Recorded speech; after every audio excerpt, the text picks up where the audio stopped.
Assalamualaikum warahmatullahi wabarakatuh. Eh, saya atas nama Pak Rozi akan menjelaskan sedikit di sini tentang mata perkuliahan Ijaz Al-Quran, yang mana sama-sama kita ketahui bahwasanya Al-Quran itu memakai bahasa Arab atau berbahasa Arab. Kata Nabi SAW, cintailah bahasa Arab itu dengan 3 sebab. Yang pertama, karena aku adalah orang Arab. Yang kedua, karena Al-Quran itu berbahasa Arab. Dan yang ketiga, karena bahasa surga itu adalah bahasa Arab.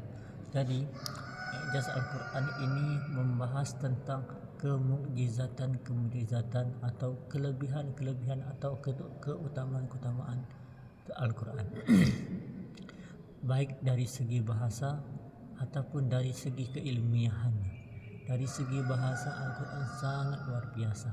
Ada suatu cerita dia pada masa itu ditantang oleh Allah Subhanahu wa taala kepada manusia semuanya, bahwasanya bikinlah hal yang serupa, bikinlah hal yang begitu menyerupai dari tata bahasanya, dari balaghahnya, dan lagi semua dari bahasa Arabnya yang bisa mengimbangi, yang bisa menyamai bahasa keilmiahan, bahasa yang paling bagus seperti bahasa Al-Quran.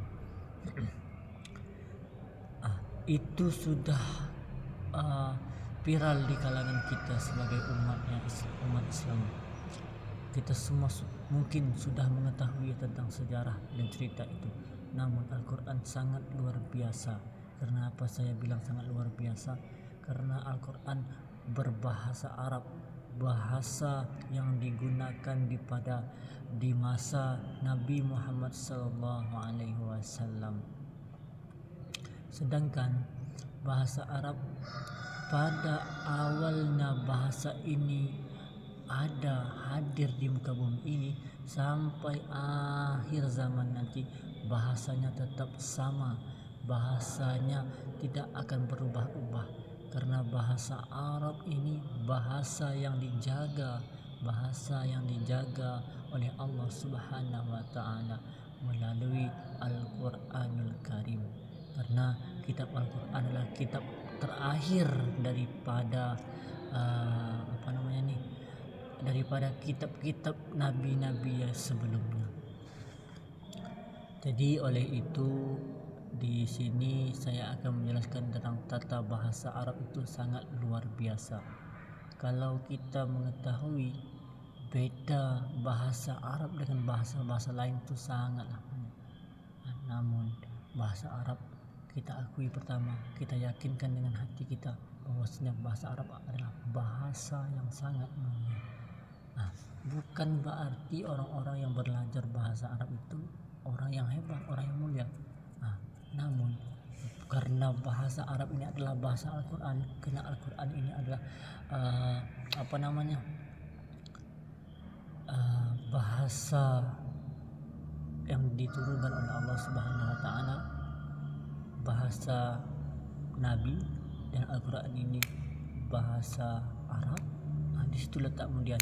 Sedangkan bahasa itu bahasa yang sangat luar biasa menurut saya, ya kawan-kawan, teman-teman, para penonton semuanya.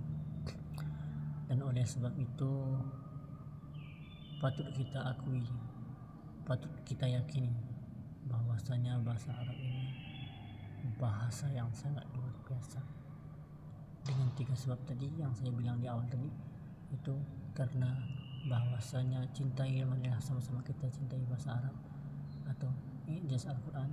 Karena Al-Quran berbahasa Arab, maka sangat luar biasa Al-Quran ini. Al-Quran tidak hanya berbicara tentang bahasa, tidak berbicara tentang alam semesta, tidak hanya berbicara tentang cinta, tidak hanya berbicara tentang hal-hal yang nampak, dan tidak juga berbicara tentang hal-hal yang gaib. Malahan semua istilah itu menceritakan atau mengajarkan sebagai petunjuk bagi kita semua untuk menuju ke jalan yang benar. Keilmiahan Al-Quran tidak diragukan. Banyak sejarah-sejarah zaman dahulu itu tidak pada yakin dengan Al-Quran, tapi pada saat sekarang ini terbukti adanya hal itu, terbukti adanya perkataan Nabi itu, Al-Quran itu terbukti keilmiahannya. Saat sekarang banyak orang-orang yang menemukan bahwasanya hal-hal ini yang telah disebutkan Al-Quran beribu-ribu tahun yang lalu sekarang terbukti adanya hal itu. Dan oleh sebab itu kaum muslimin, kaum muslimat, para penonton yang saya muliakan, mungkin cukup sekianlah saya akan berbicara tentang ijazah Al-Quran, karena Al-Quran sumber dari segala ilmu pengetahuan. Al-Quran adalah sumber dari akal pikiran kita. Kalau orang berpikir, pasti dia berpikir tentang Al-Quran. Karena apa dia harus berpikir tentang Al-Quran? Karena Al-Quran sangat ilmiah, Al-Quran sangat logis, Al-Quran memiliki tata bahasa yang luar biasa, Al-Quran memiliki sejarah yang luar biasa. Al-Quran, semua di dalam Al-Quran itu terdapat semua perkara-perkara yang akan terjadi di masa yang sudah lewat kita kemarin, sekarang, ataupun di masa yang akan datang. Bahkan Al-Quran mencerita tentang perkara-perkara gaib, contoh seperti surga dan neraka. Sekarang kita memang tidak sampai, sekarang memang kita tidak percaya bahwa Al-Quran itu logis. Nanti sampailah masanya kita akan berjumpa yang namanya surga dan neraka. Mungkin cukup sekian. Apabila terdapat kesalahan dan kekurangan, baik dari tata bahasa saya yang saya ucapkan, baik dari ucapan yang saya lontarkan, baik dari ilmu yang saya miliki, mungkin begitu sangat dangkal, ana sangat mengucapkan ribuan maaf dan ridho. Apabila terdapat kesalahan, silahkan diperbaiki melalui kolom komentar di bawah ini. Cukup sekian, terima kasih. Saya akhiri. Assalamualaikum warahmatullahi wabarakatuh.